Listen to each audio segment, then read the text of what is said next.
Béribi, une terre sublime d'émotions. Difficile de résister à cette parenthèse enchantée du sud-ouest de la Côte d'Ivoire.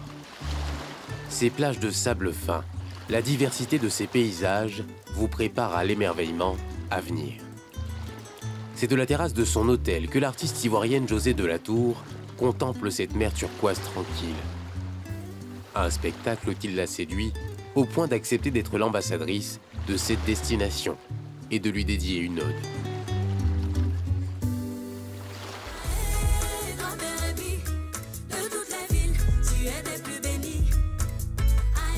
Une chanson vue plus d'1 million de fois sur YouTube.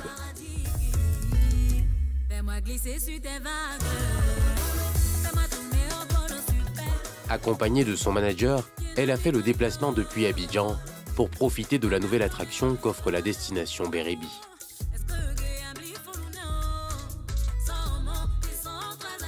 Après une trentaine de minutes, la voici, pieds nus, en pleine nature.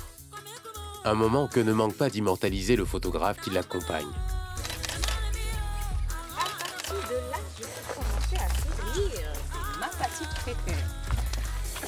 José de la Tour se veut l'ambassadrice d'une autre forme de tourisme que prône la ville balnéaire, plus proche de la nature et plus respectueuse de l'environnement. C'est ça la beauté de Béribi, avec toute cette facette de la plage, aux plantations, aux cacaoyers, à la forêt, à la cascade, j'ai envie de dire. C'est ce contraste-là qui fait le charme de la ville, au fait. Il n'y a pas juste un seul point. Il y a tellement à découvrir, il y a tellement à parcourir. Et ce contact avec la nature, cette paix, cette tranquillité, loin de tout, ça donne un autre aspect de la vie, n'est-ce pas? Le chemin l'emmène dans un endroit singulier. Bonjour, bonjour. La cascade de Traé.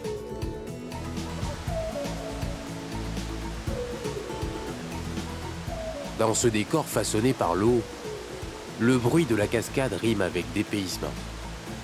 On y va! Parler de sport, c'est déjà fait, hein? Est-ce que ça s'explique au fait? Ça se vit.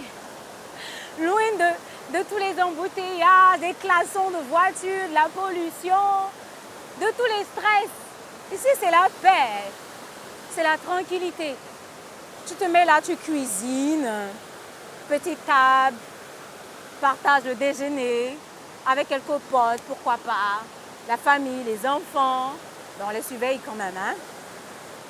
Ben, je pense que cette cascade, avec le charme que Béribi a déjà, cette cascade-là, c'est la cerise sur le gâteau. Cette découverte, Béribi la doit à Jules Begré. Hey! Comment tu vas, Toto? Tout va bien, merci. Au cœur de ce poumon vert, il offre l'hospitalité dans la pure tradition avec la cola et le piment Kroumen. Je ne vais même pas jouer avec la quantité. Voilà. Chaque fois qu'elle visite la cascade de Traé, José de la Tour s'offre une thérapie. La végétation verdoyante, le bruit de la cascade et ce spectacle perpétuel fascinent et inspirent l'artiste. J'aimerais tout simplement te dire merci. Oh merci mon Dieu pour tout ce que tu fais. Merci. J'aimerais tout simplement te dire merci. Merci oh, pour tout ce que tu es. Merci. C'est un pays pour maman mondiale.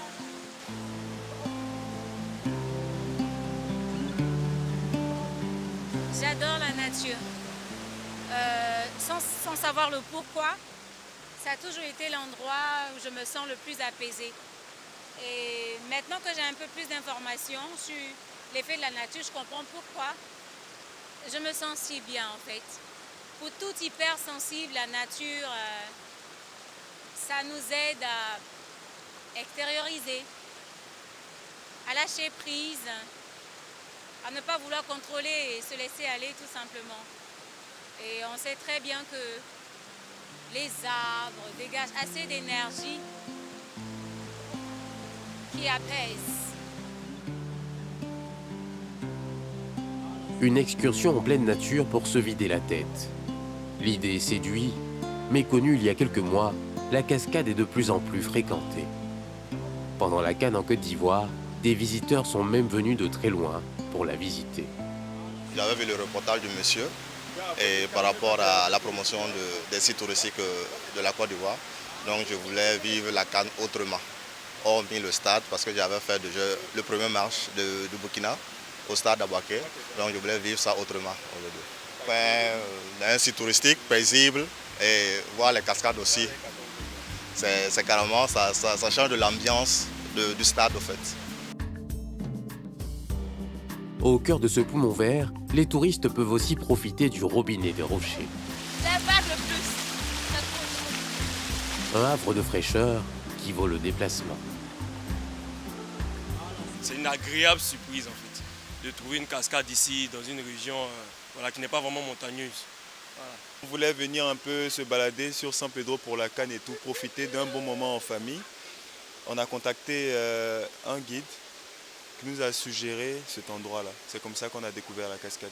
Voilà. Et c'est vraiment reposant, pour de vrai. Vraiment, vraiment, c'est agréable, très très agréable. On passe un beau séjour.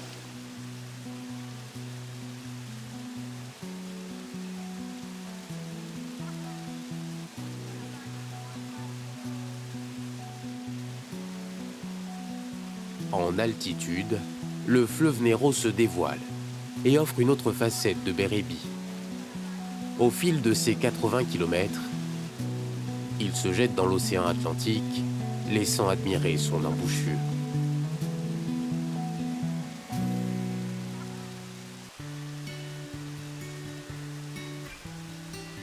Ce havre de verdure est aussi le refuge des singes au nez blanc.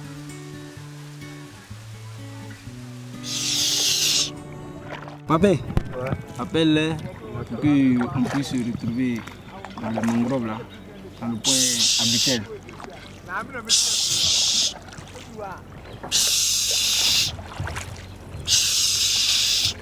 Je vais les appeler, ils seront tout à l'heure au point de rendez-vous. Ils vont venir chercher leur petit déjeuner. Des animaux que connaissent bien Landry et Romaric. Ces primates ont permis d'étoffer l'offre touristique de la ville. Les singes existaient, ils étaient là, mais lorsque le tourisme a débuté dans les années 80 par là, il était difficile de les voir. Quand surtout les blancs venaient, il fallait faire une longue remontée pour pouvoir les atteindre. Les parents ont réfléchi et ils ont jugé bon de préserver les mangroves et aussi une portion de forêt qui est jusqu'à 13 hectares pour booster le tourisme. Et c'est comme ça qu'ils ont commencé à nourrir les singes au fur et à mesure, créer une communication avec ces singes-là pour permettre la facilité aux touristes qui viennent à Grand Bérébi de voir les singes.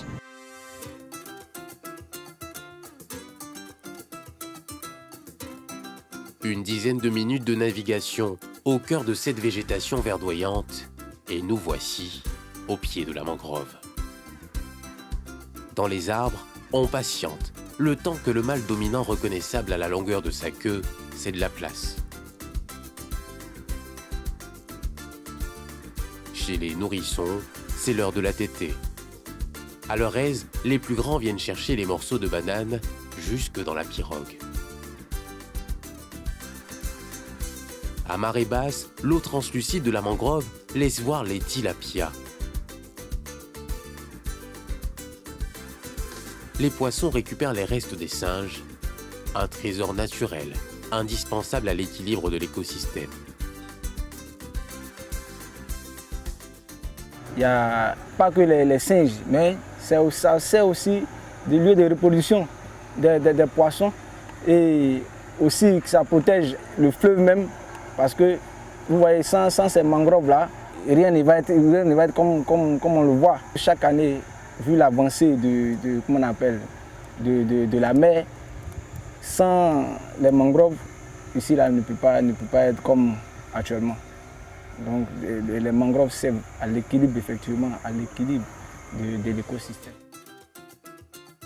Répartis sur 3 sites, les saints jaunes et blancs sont estimés à plus d'1 millier. La protection des villageois a contribué à accroître leur nombre. Tourisme, écologie et sauvegarde de l'environnement. Le triptyque fait ici recette. La vitre est facturée à 5 000, c'est-à-dire c'est réparti comme suit. 2 500 francs pour le village qui abrite, c'est-à-dire qui a le site, et 2 000 pour le guide lui-même, et 500 francs pour payer la nourriture pour les singes. Vous avez combien de touristes ici, généralement? C'est quoi le moment de haute saison? Le moment de haute saison, ça part déjà d'octobre jusqu'en janvier. D'octobre jusqu'en janvier, ça c'est le grand moment. Et après les autres, là, ça vient un peu. Nous décidons de continuer notre exploration du Néro. Cette fois, en compagnie de Dabo, le chef du village de Néromer. Nous sommes agriculteurs. Chacun de nous a sa petite parcelle d'exploitation de VA, de palmiers à huile, du cacao, qu'on a partagé avec nos autres. C'est comme ça on vit. Le Néro est la principale voie de navigation des pirogues des pêcheurs ghanéens. Le fleuve est aussi un moyen de subsistance. Un peu? Tu sais que c'est pas la grande saison, hein? C'est quand il pleut beaucoup qu'on en reçoit beaucoup. Actuellement, les crevisses n'ont pas le sel. Donc, c'est un peu en hauteur là-bas. Landry a fait de la pêche des écrevisses sa spécialité. Ça, c'est pas la grande saison. C'est pas la grande saison. Si c'est la grande saison, ça peut déjà monter au moins demi-kilo facilement. Comme ici, on est dans le secteur où il y a le sel de mer. Donc, les écrevisses remontent gentiment. Quand c'est la saison, on se force si tu as confectionné plus de 50 nasses, par visite, tu peux avoir 20 kg, 15 kg. Voilà. À hauteur de peut-être 4 000 kg, 3 500. Quand c'est la saison. Souvent aussi, c'est pas sur commande. On vend à les hôtels. Il y a des gens aussi qui quittent ailleurs pour venir en commander avec nous. On les vend aussi. Mais en particulier, c'est aux hôtels que nous en vendons. Plus loin, nous avons le privilège de naviguer dans le tunnel à la mangrove. Un endroit peu fréquenté par les touristes. Ce que nous appelons Nefoué, c'est-à-dire c'est un passage entre les palétuviers. C'est une piste naturelle. Ce n'est pas quelqu'un qui a créé. Nous avons trouvé ça depuis de naissance. Aujourd'hui, on veut vraiment présenter ça à qui des droits pour que les touristes viennent voir. Dans cette cité éminemment maritime, le balai des pirogues qui ramènent le poisson est un véritable spectacle. Quelques kilomètres plus loin, un autre spectacle plus synchronisé. Le travail à la chaîne des femmes.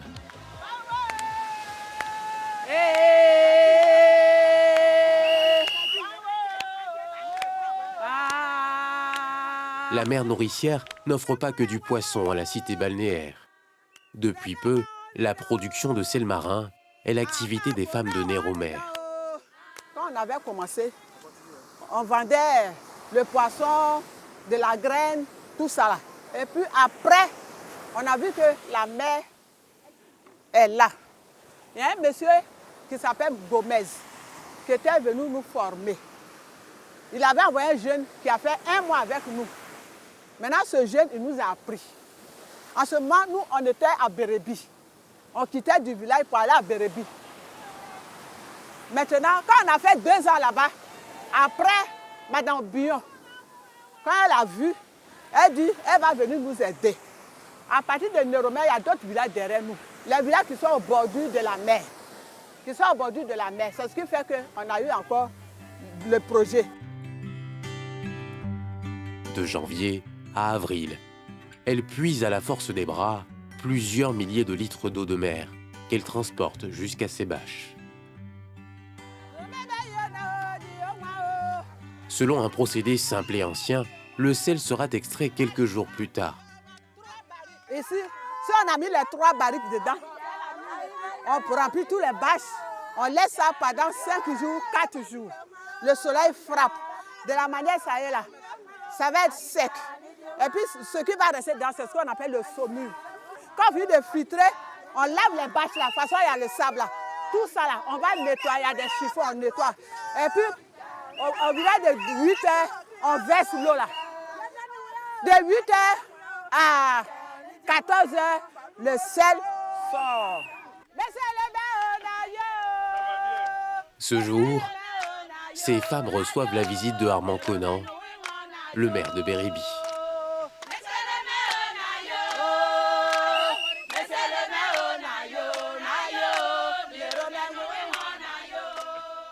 Nous sommes fiers de voir que nos mamans ont, de façon exceptionnelle, créé cette activité-là qui, elle n'existe pas un peu partout dans la Côte d'Ivoire. Et donc, elles sont quasiment pionnières en la matière. Donc, déjà, d'un point de vue économique et financier, c'est quelque chose d'assez intéressant que nous encourageons. Deuxième élément, c'est que les touristes, de façon générale, n'ont pas l'habitude de voir cela. Savoir qu'on produit du sel marin de façon artisanale et puis avec des vertus qui pourraient, n'est-ce pas, répondre à certains besoins, à certains problèmes de pathologie, c'est quelque chose qui attire nos touristes. Et donc, on allie en même temps l'aspect financier et puis l'aspect touristique. Un maire qui ne cache pas son ambition de séduire les touristes et renforcer l'image de la destination Bérébi. Dans notre vision, ce n'est pas uniquement que vendre la destination en termes de beauté naturelle à découvrir, mais on a une culture, on a aussi des produits de terroir qui sont quasiment rares.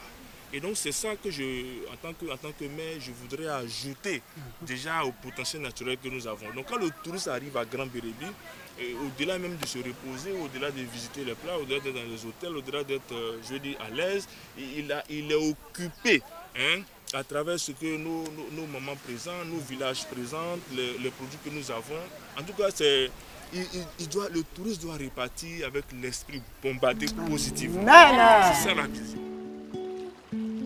L'ambition de Bérébi, ce n'est pas seulement la promotion des produits de son terroir. Le lendemain, nous avons rendez-vous avec Armand Conan, direction le bord de mer. Donc ici, là, on va positionner nos gars qui vont... Les secouristes vont se mettre ici. Rien ne semble perturber ce balai qui se renouvelle au quotidien. Un tableau dont ne se lasse jamais Armand Conan. Il n'y a quasiment pas de vagues. Il n'y a quasiment pas de vagues. Tout est calme, tout est beau. On voit l'océan bleu. On voit l'espace, la verdure de part et d'autre. Vraiment, on est vraiment dans un endroit unique. Un endroit unique. Et ça, c'est quelque chose qui, pour les amoureux de la nature, pour les personnes qui rêvent des choses particulières, c'est vraiment un endroit à vivre. Le maire de Bérébi nous dévoile son ambition pour cette baie. Il faut que le touriste qui rentre dans la ville puisse être directement frappé par cette beauté naturelle qu'est l'océan. Et donc, tout cet espace en face de moi qui est occupé par les pêcheurs fera partie d'un vaste projet que j'ai appelé l'aménagement de la baie maritime de Grand Bérébi. Et donc on va déplacer tous les pêcheurs qui sont là, les recaser sur un autre site, dégager tout l'espace qui est là Et puis à cet endroit-là, placer une station de sport nautique, donc permettre aux amateurs de sport sur l'eau de pratiquer leur sport à partir d'ici. Parce que ici, quand on regarde, l'océan est assez calme.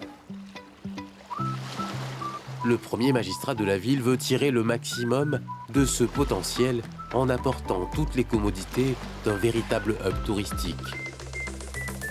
Mon rêve, c'est de faire de Bérébi une destination touristique nuptiale. Donc les gens viennent ici, au-delà de tout, mais aussi pour se marier. Parce que c'est une cité de rêve. C'est une cité qui fait rêver et donc profiter de cela. Donc on va construire une belle salle. Tu vas regarder un peu sur la mer, quelque chose qui n'est pas fermé comme je le dis, et qui permet aux mariés de se projeter. Parce que vous savez, parfois quand on regarde la mer de façon très calme, surtout une mer aussi calme comme celle-là, ça donne l'envie de rêver, ça donne l'envie de... ça rafraîchit l'esprit. Bérébi pourrait même devenir une destination touristique de premier plan pour les amoureux. Pour renforcer ses atouts marketing, les premières voies bitumées ont vu le jour. Objectif, faciliter l'accès aux sites touristiques. Nous avons retrouvé José de la Tour à Tabaoulé, l'une des plages les plus iconiques de cette cité balnéaire. En cette fin d'après-midi, elle profite de la tranquillité de la piscine naturelle de Tabaoulé. Ce lieu a aussi inspiré l'hymne à Bérébi. Quand je dis Epelele, Taoulale, piscine mon, ça veut dire Epelele, c'est nager dans la piscine de Tawaoulé. C'est dit en français Tabaoulé, mais dans la langue roumaine on dit Tawaoulé. Voilà. Et j'ai même cité aussi le fleuve Nero. En français on dit Nero, mais en roumain ils disent Néron.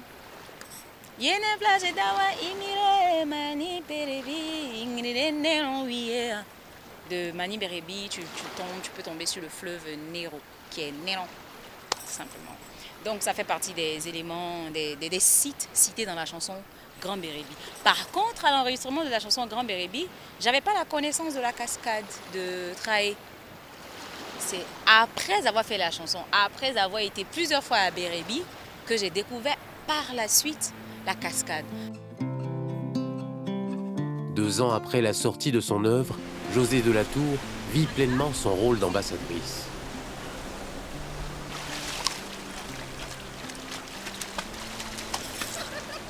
Pas mal de personnes, mes abonnés de partout m'écrivaient comment on fait pour aller à Grand Bérébi? Est-ce qu'on va en avion? Est-ce qu'on va en car? Est-ce que... Et je pense que déjà donner des informations sur la ville à tout moment, ça met déjà dans le rôle d'ambassadrice.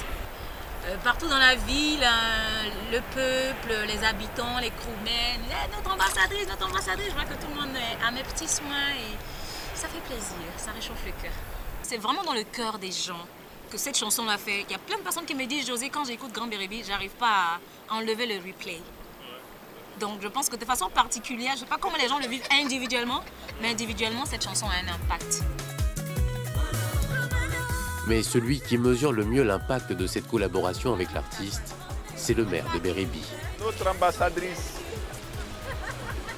Je suis venu te surprendre dans la piscine naturelle. Ah non, j'ai envie de plonger. Il faut savoir que José a beaucoup de followers. Donc ça, c'est déjà quelque chose de très très positif. Et comme je le disais, j'ai des amis même qui m'appellent, qui me connaissent bien, qui connaissent la vie de Grand Bérébi, qui à travers son canal, ils arrivent à voir, à comprendre, à connaître Grand Bérébi. Et donc, au-delà de ça, il y a également des partenaires qui nous contactent, qui veulent bien investir ici, qui veulent bien découvrir Bérébi. Et donc aujourd'hui, on a fait un choix de qualité, on a pris une bonne décision. Elle le fait à tempérament, ce n'est pas une collaboration soumise à un cahier de charges bien précis. Elle communique correctement sur la ville. Et puis bon, écoute, elle le fait à feeling, elle le fait très bien d'ailleurs. Entre fleuve et océan, plage et forêt, Bérébi nous laisse choisir pour déguster son magnifique coucher de soleil. Bérébi n'attend plus que les voyageurs.